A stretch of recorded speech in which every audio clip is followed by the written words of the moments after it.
오직 예수님 사랑하고 축복합니다. 할렐루야. 하나님의 관계성, 하나님을 닮아감에 있어서 중요한 것은 관계성 회복이에요. 의인의 삶이 뭐냐는 거예요. 그 정체성에 대해서 우리가 믿음으로 살아야 하는 이유는 우리가 의인이 되었기 때문이라는 거예요. 의인의 삶은 주춤하는 게 아니에요. 뒤로 물러가는 삶이 아니라 그랬어요. 뒷걸음 치는 것은 주님을 슬프게 하는 거라고 그래요. 그러니까 의인의 삶은 오직 믿음으로 전진하는 삶인 거예요. 그리고 우리가 믿음으로 살아야 하는 이유의 정체성을 너는 하나님을 기쁘시게 하라는 거예요. 제가 지금 하나님을 기쁘시게 하는 삶에 대해서 이야기하는 가운데에 마지막으로 예수님을 닮아가자는 거예요. 저희들 여러분 이 땅에 부귀영화를 누리지 못해도 관계없어요. 많은 사람처럼 우리가 소유하지 못해서도 괜찮아요. 비록 우리가 가방끈이 적어서 모르는 게 많아도 관계없어요. 중요한 것은 뭐냐면 예수 그리스도를 닮아가는 거예요. 근데 예수님을 닮아가는 일에 가장 무서운 게 있어요. 그 무너짐을 깨트리는 게 있는데 그게 바로 예배의 삶이라는 거예요. 여러분 올 한 해는 예배의 생명을 고르셔야 돼요. 어느 날인가 내가 예배를 소홀히 하는 것 때문에 아파할 때가 있어요.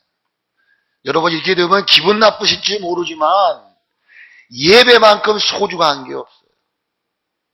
이것은 주일 성수를 시작으로 해서 7 예배를 승리하셔야 돼요. 그리고 우리들의 그 관계를 무너뜨리는 것 중에 하나가 뭐냐면 재물이라는 거죠. 많은 사람이 예수님을 닮아가고 하나님과의 관계를 이어가는 중에 뭐 때문에 시험이 들고 뭐 때문에 교회를 등지느냐? 그 물질 때문에. 그래서 제가 지난주에 온전한 헌금 생활을 하라 그렇게 얘기를 했어요. 여러분 1원짜리 하나도 하나님이 우리에게 허락지 아니하시면 우리는 질 수가 없어요. 하나님의 사람 바울이 이야기한 대로 우리는 이 땅에 존재할 때 아무것도 가지고 온 게 없어요. 벌거둥이로 나왔어요. 그렇다면 여러분이 지금 여러분이 소유 속에 1원짜리 하나라도 있다면 감사하셔야 돼요.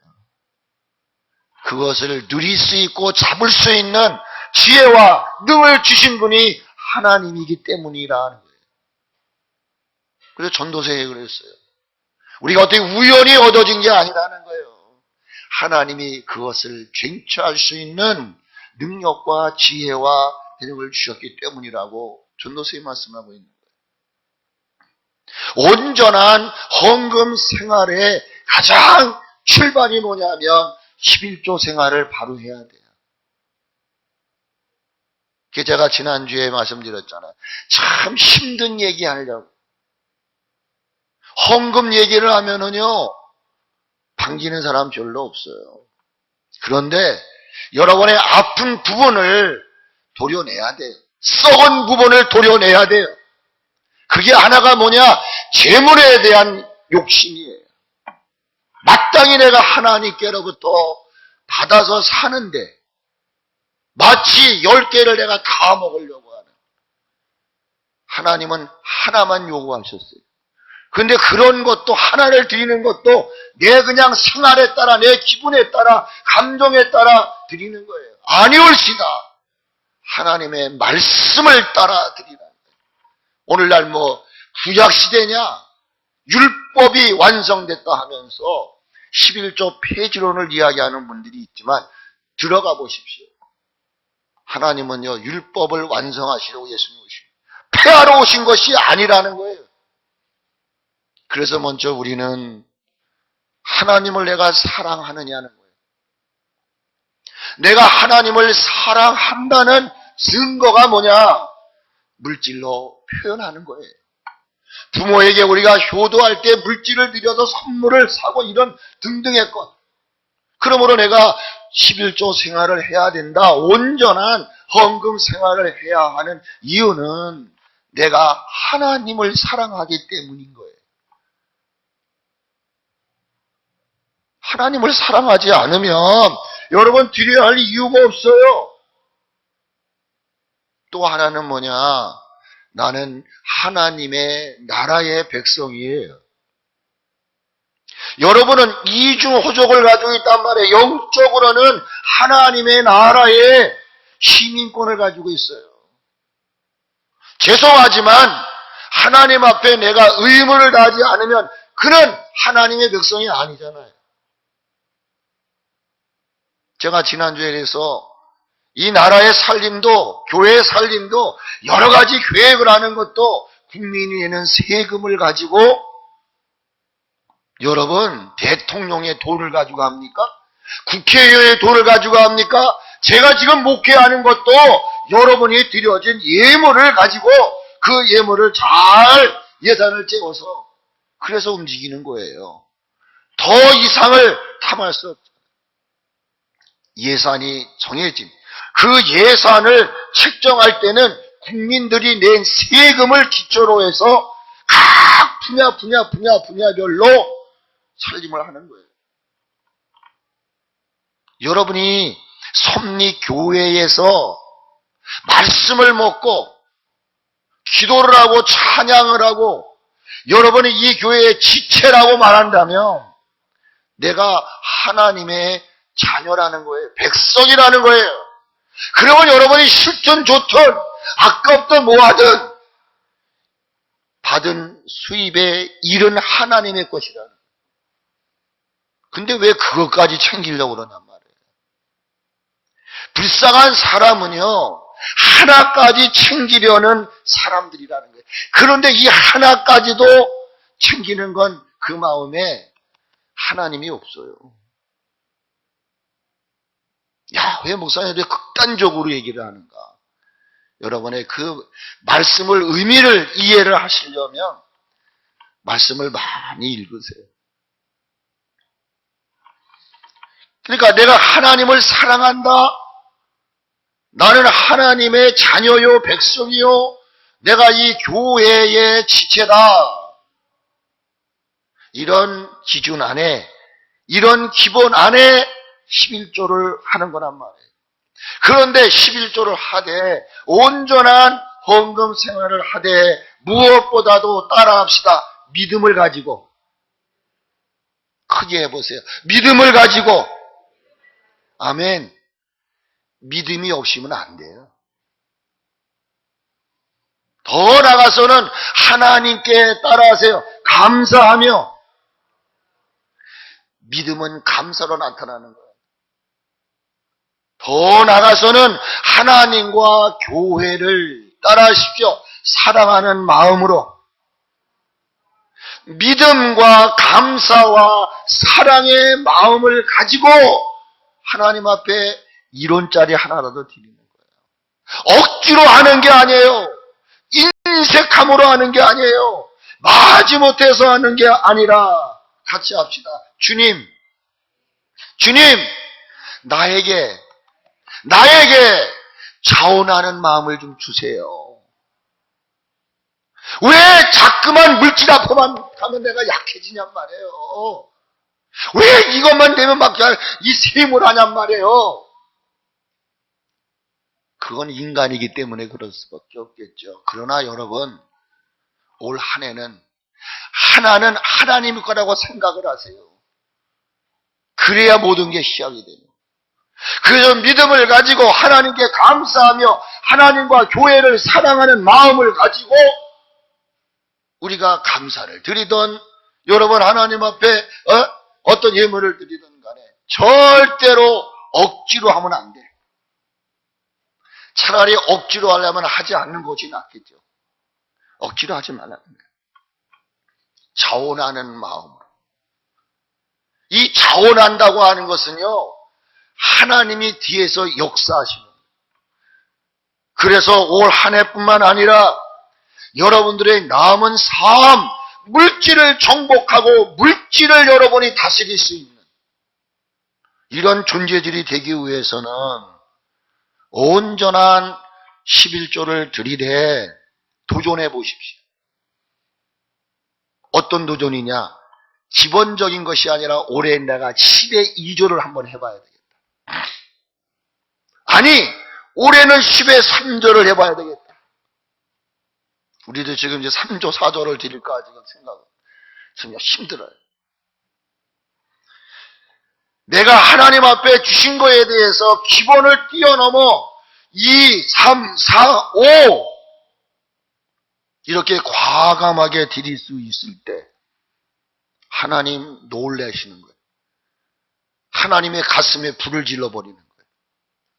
여러분, 그 과부의 두레돈에 우리 주님이 깜짝 놀라시는 거예요.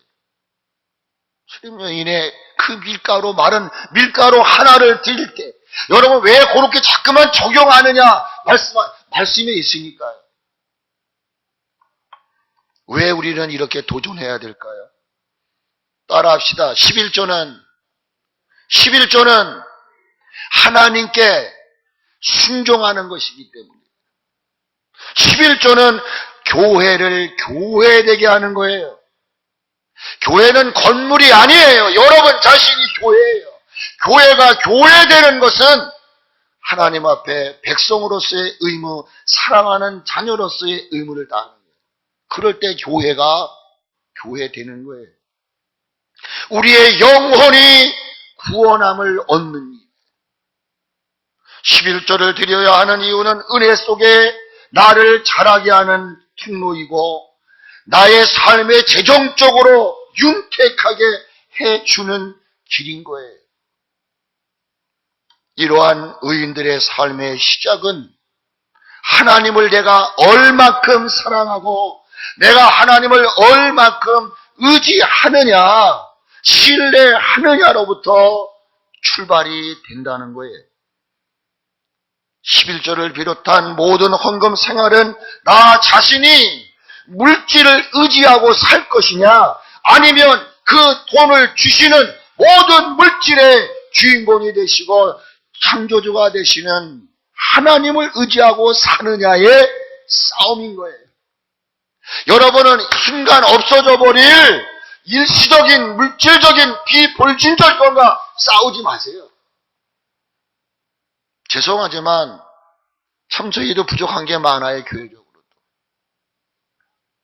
그런데도 하나님 지금까지도 도와주셨어요. 여러분, 물질을 의지하고 살지 마시고 하나님을 전폭적으로 의지하고 싸우는. 그래서 갈라디아서에 보니까 육체의 소욕과 성령의 소욕이 싸운다 그랬어요. 이 둘이 우리 안에서 싸우는 거예요. 육신대로 살 것이냐, 아니면 하나님의 뜻대로 살 것이냐. 주님 말씀하세요. 그리스도 예수의 사람은 정과 욕을 십자가에 못 박는다 그랬어요. 이 정과 욕심 더 가지고 더 취하려고 하는, 이건 뭐예요? 물질을 의지하고 살려는 거죠. 이거 없는 사람이 없어요. 생명을 지닌 모든 인간은 그럴 수밖에 없어요. 그러나 여러분이 눈이 뜨셔서 아, 맞다, 하나님이 지금까지 나를 지키셨지, 내가 지금도 살 수 있는 것 하나님의 은혜지. 성경을 보세요. 목사인 저도 성경을 읽다가 보니까 지금도 성경을 쓰면서도 느끼는 거예요. 맞다, 하나님의 은혜다, 하나님의 돌보심이다, 하나님의 간섭이다, 하나님의 협력이다, 하나님의 이끄심이다, 하나님이 함께 하십니다. 하나님의 돌보심이 없이는 나약하고 한없이 부족한 인간들이요 살아갈 수 없어요. 주의 종이 이렇게 어려운 이야기를 하는 이유는 우리 삼립교회 모든 지체들의 가정에 환난과 근심이 떠나고 여러분의 삶의 지경이 날마다 넓어져 가기를 소망하는 그런 마음뿐이에요. 그러므로 물질을 따라가는 성도가 아니라 물질이 나를 따르는 삶을 살기 위해 물질의 주인이 되시는 하나님을 믿고 의지하며 살아갈 수 있기를 축복합니다. 그러기 위해서 우리의 남은 삶은 일만하게 뿌리가 되어 온전한 믿음의 근본의 뿌리를 송두리째 뽑아내고 종국에는 하나님과 신앙으로부터 분리시키려고 하는 이 물질의 유혹, 물질의 미혹을 이겨야 돼요. 그럴 때만이 온전한 예물을 드릴 수가 있는 거예요. 우리가 이 온전한 예물을 드려야 하는 이유는 뭐냐? 자신의 미래에 더 나은 삶을 위해서 영적인 은행이 우리에게 있어요. 우리가 육적인 미래를 위해서 국민은행, 농협은행, 우리은행, 하나은행 많잖아요. 은행도 참 많더라고요. 뭔가 계획이 있고 뭔가 나은 삶을 원하는 사람들은 삶에 좀 힘듦이 있고 어려움이 있고 모든 걸 통제를 하면서 나름대로 자기가 추구하는 은행에다가 저금을 해요. 어떤 떡장사하는 할머니 한 분이 있었어요. 근데 그 손자가 옆에서 그 떡을 배우더라고요. 근데 그 손자가, 그 할머니가 그 떡을 해가지고 돈을 많이 벌었어요. 그래가지고 매달 50만 원씩을 할머니한테 월세값을 주는 거예요.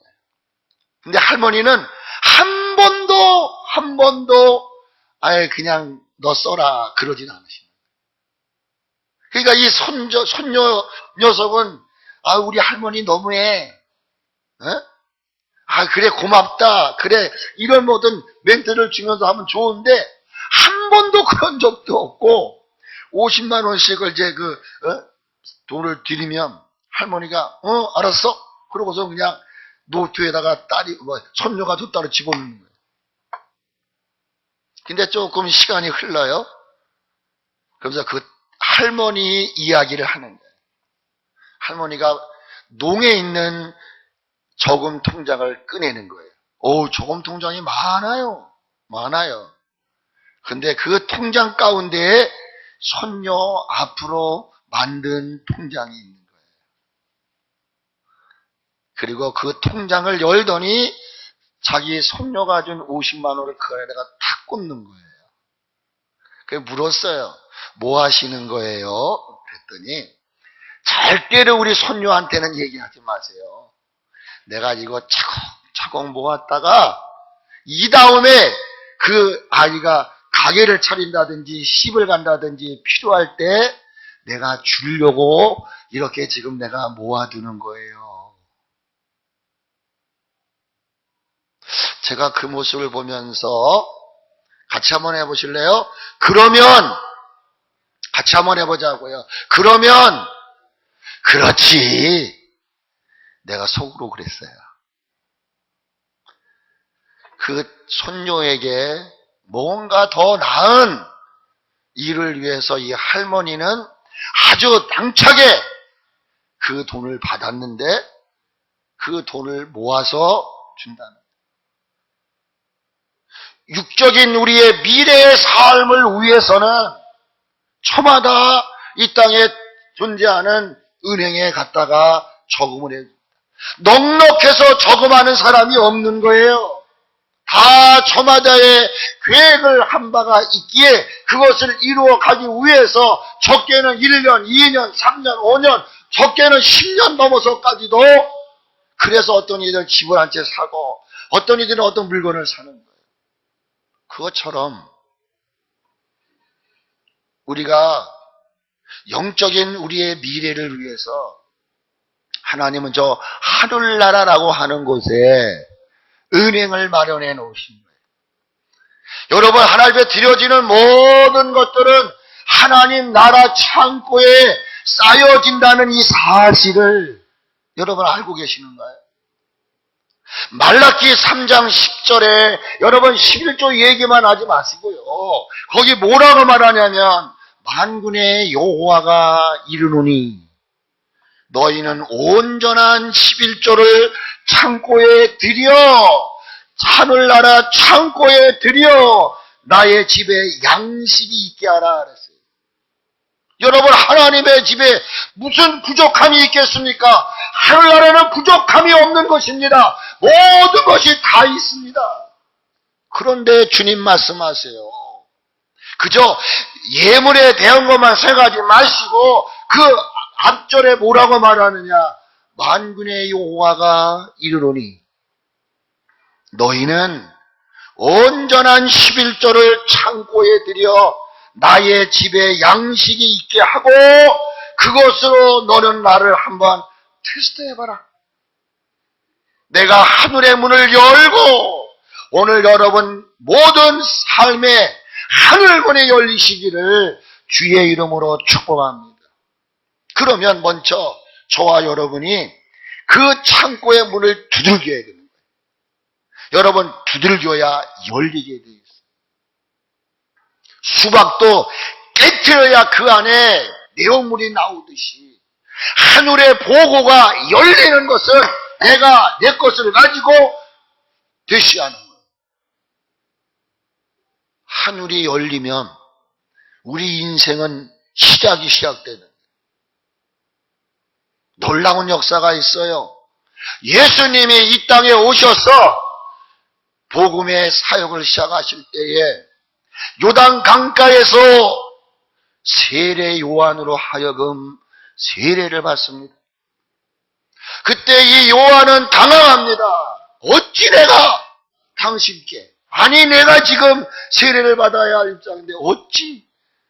아니야, 나에게 세례를 베풀어. 요한은 두렵고 떨리는 마음으로 예수 그리스도에게 세례를 거행합니다. 그때 놀라운 일이 일어납니다. 하늘에서부터 음성이 들려집니다. 그런데 음성이 들려질 때 성경은 뭐라고 말하냐면 하늘이 열렸다 그랬어요. 그렇습니다. 우리 모든 삶에 하나님이 허락하지 아니하시면 비도 내려오지 않고 눈도 바람도 어느 것도 이 땅의 모든 피조물은 존재할 수가 없습니다. 하나님이 하늘을 여실 때 비로소 모든 것들은 시작이 되는 거예요. 하늘이 열리며 우로부터 음성이 나는데 이는 내 사랑하는 아들이라. 예수님의 사역의 시작은 하늘이 열리면서부터 시작이 된 거예요. 나아가 예수 그리스도의 사역이 마무리 지던 그때가 언제였습니까? 유다의 마음을 충동질시켜 예수 그리스도를 팔게 합니다. 그것을 주님은 다 알고 계셨죠. 그가 게세마네 동산에 기도하십니다. 그때 그는 인간적인 모습들, 연약한 모습들, 그래서 그의 제자들에게 네가 나와 잠시 깨어 기도해라. 근데 성경은 어떻게 얘기합니까? 그가 힘이 들 때, 정말 이마에 땀이 흘려 핏방울이 되는 그러한 상고의 고통 중에 기도할 때에 성경은 이렇게 말해요. 하늘이 열리며 천사가 그를 도왔더라. 이렇게 얘기를 해요. 우리 인생의 모든 삶 속에 하나님이 창고를 열지 아니하시면 우리는 그냥 비가 내리지 않아 말라 죽는 거예요. 바람이 불지 않아 우리는 죽는 거예요. 중요한 것은 뭐냐? 하늘의 문을 여셔야 되는 거예요. 하늘을 여는 그 키가 뭐냐면은 온전한 11조를 창고에 들여라.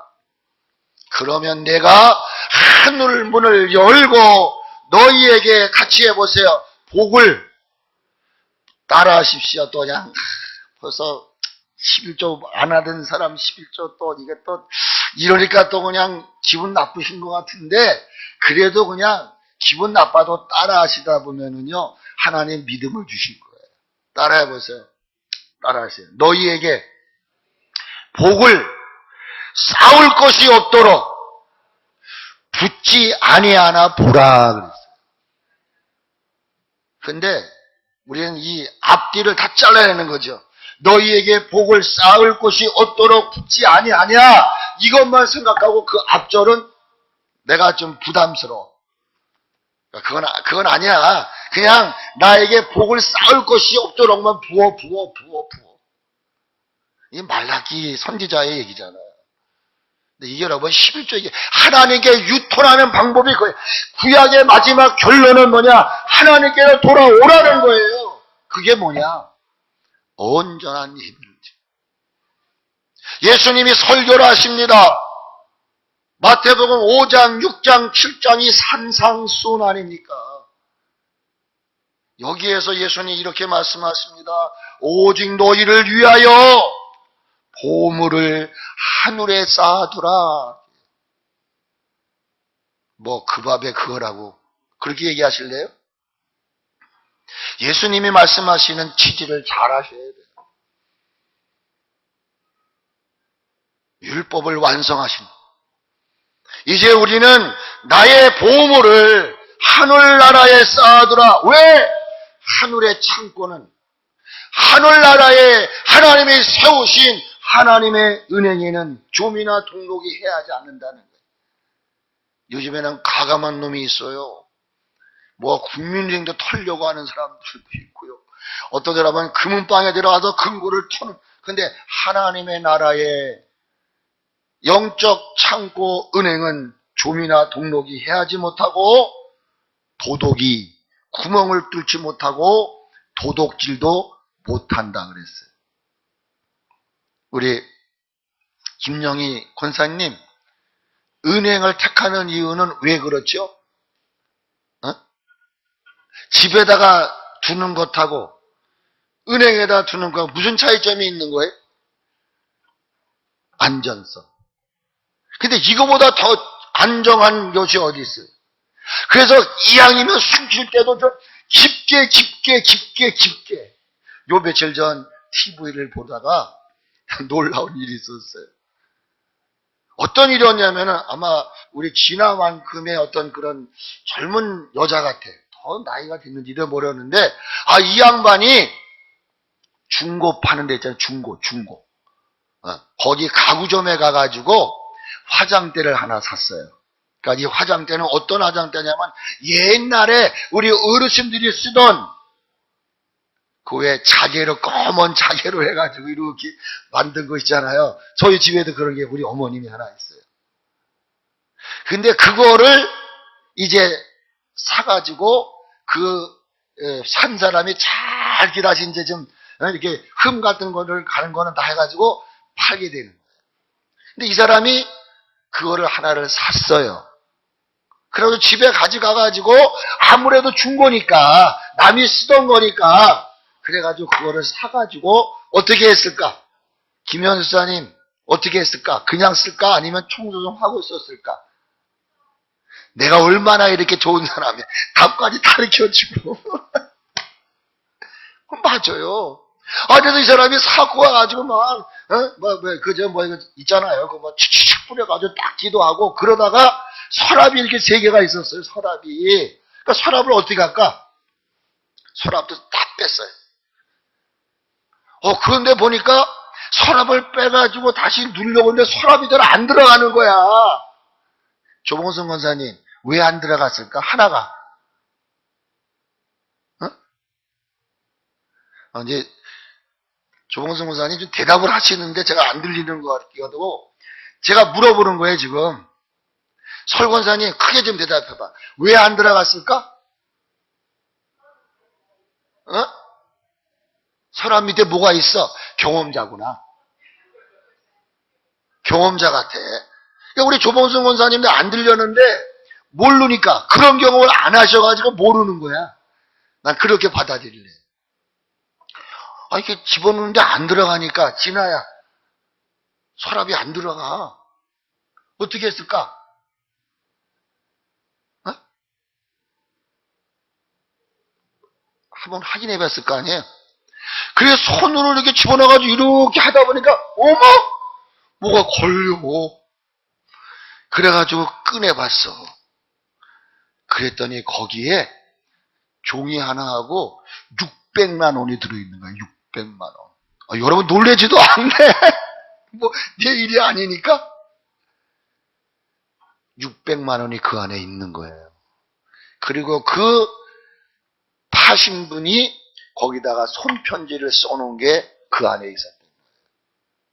그래서 그 사신 분은 경찰서에 연락을 하고 그 돈은 그 딸, 그러니까 그 어머니가 살아있을 때에 돈을 그렇게 꼬깃꼬깃 모아가지고 농 속에다가 이렇게 감춰놓은 거야, 감춰놓은 거. 근데 이거를 알 사람이 없었던 거예요. 뭘 얘기하려고 그러는 거지요?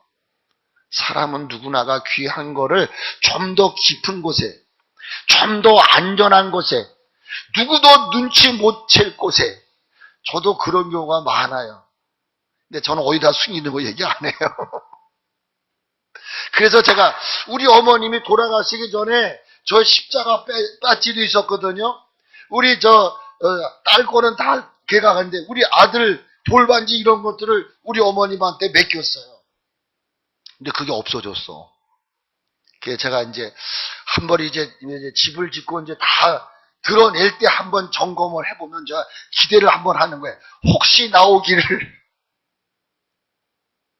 그런데 이 세상은 안전하지가 않아요. 제 아무리 여러분 맥겹의 근거 속에 집어넣어도 이 세상은 안전하지 않아요. 믿지 마세요. 예수님의 답이 정답이에요. 내 보물을 하늘에 쌓아두라. 왜? 거기는 좀이나 동록이 해야지 안 하고 도적이 구멍도 뚫지 못하고 도둑질 못한다 그랬어요. 그럼 잘 보세요. 하늘나라에 쌓아두라고 했는데 이 하늘나라는 도대체 저와 여러분에게 어떤 곳입니까? 여러분 이 자리에 계신 여러분들, 나는 하늘나라 천국 킹덤 왕의 나라가 나와는 상관이 없다고 하시는 분은 안 해도 좋습니다. 여러분이 정말 내 신앙의 궁극적인 목적은 이 땅에서 생명이 끝나 나는 이사할 곳, 영원한 예비하신 곳, 슬픔도 눈물도 없는 진동치 않는 나라, 소멸치 않는 나라를 하나님이 예비해 두었단 말이에요. 이거를 소망하는 이들은 내냐 말아야 되느냐 뒤져라 얘기할 이유가 없다는 거예요. 여러분과 하나님의 나라는 어떤 관계성을 가지고 있습니까? 이거 한번 점검하십시오. 하나님께서 그의 백성들과 만나겠다라고 약속하신 장소가 하나님의 나라입니다. 하나님은 지금도 우리가 거할 집을 예비하러 올라가셨다 그랬습니다. 그 집이 완성되어지면 우리를 데리러 오신다 그랬습니다. 저는 누구라는 여기 계시지만 제가 한 달 전화를 했더니 목사님 제가 가야지요 그러시면서 저한테 하시는 말씀, 올해 제가 헌금하지 못했던 거 다 계산하러 갈 거예요. 내가 하나님 앞에 제때 드리지 못한 거 하나님 다 청산해야죠. 여러분, 하나님의 나라가 우리에게 존재하지 않는다면 그래요. 그렇게 힘들여 버려진 것, 번 것, 왜 여러분 드립니까? 드릴 이유가 없습니다. 그러나 여러분과 저와 하나님의 관계가, 하늘나라의 관계가 확실하다고 한다면 여러분 한 번은 생각해 보시기를 바랍니다. 누구 좋은 일 시키려고 이런 잘못된 생각들을 버리시고 우리 기본으로 돌아갑시다. 어려운 일대일수록 우리가 하나님 앞에 내 삶을 점검하고 하나님이 주시는 복을 누리며 살아갈 수 있기를 축복합니다. 이 땅의 모든 삶을 마무리하고 우리들이 가야 할 예비하신 슬픔도 아픔도 고통도 질병도 없는 나라가 하늘나라입니다. 바로 그 일을 여러분 감사금을 드려도 삶의 일부분이에요. 이거를 하늘에 쌓아두라. 이거 여러분 이럴 때 있잖아요. 아이들에게 뭘 먹을 때 할아버지 좀 줘봐. 그럼 얘네들은 안 주려고 그래. 아까운데 막 달라고 그래. 그럼 주잖아요. 그럼 어떡하죠? 우리 이용주 장로님 어떻게 해요? 뭐 달라고 그러는데 얘가 먹다 말고 안 주려고 그래. 그러니까 옆에 있다가 아이가 엄마가 하는 말이 얘야 할아버지 하나 드려. 그랬더니 얘가 그냥 드리기는 드리는데 그냥 심통이 맞아가지고 이래가지고 이제 아버지 이런단 말이에요. 그럼 이용주 장로님은 어떻게 하십니까? 그냥 드십니까? 저는 먹어요. 근데 처음에 안 그러죠. 그래 너 먹어. 여러분 한번 우리 일상의 삶과 하나님과의 관계도 가만히 한번 생각을 해보십시오. 이제 물질에 대한 이야기를 마무리하려고 합니다. 주일 성수를 통한 예배의 삶, 하나님이 저와 여러분에게 주셨던 물질을 통한 헌금 생활, 이것은 적극적인 면에서 무너진 하나님과의 관계를 회복시키는 가장 기본적으로 해야 할 의무라는 사실을 직시하세요. 이거 그냥 짚고 넘어간다. 이건 그냥 듣는 걸로 끝난다가 이렇게 생각하시면 안 돼요. 이제 우리는 기본으로 돌아가야 돼요. 힘들고 어려울수록 우리는 기본으로 돌아가야 돼요. 여러분, 우리가 얼마의 예물을 드리던 그거에 대해서 마음에 아깝지 않은 사람 없어요. 어찌 보면 그것이 우리 삶에 더 그것을 드리지 않으므로 더 풍성해질 수도 있어요. 근데 주님은 드리라 그래요. 왜? 그게 기본적인 의무이기 때문에.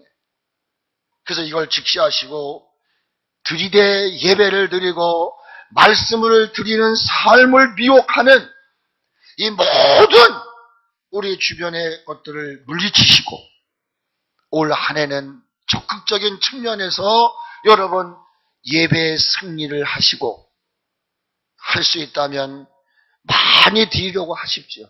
그러면 하나님 많은 것으로 채워주실 걸 믿으시고 이 두 가지를 여러분이 정복할 수 있기를 주의 이름으로 축복합니다. 이제 제가 다음 주 두 번 얘기할 거예요.